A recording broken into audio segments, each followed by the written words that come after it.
Opel Astra 2008 година, 1.9 мотор, CDTI, монтаж на водородна клетка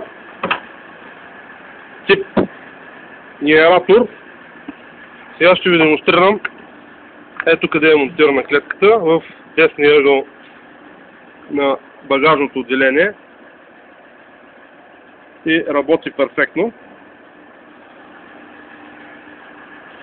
Сега ще демонстрирам и самото производство на водорода.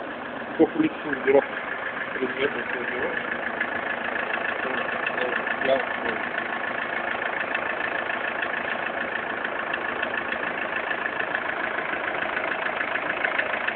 Ето, демонстрация с правим колко е мощна гъста.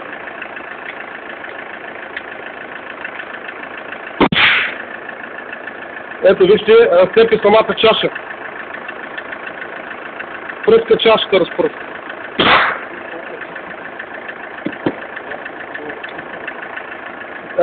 Разцепи самата чаша, ето вижте колко е мощна гъста.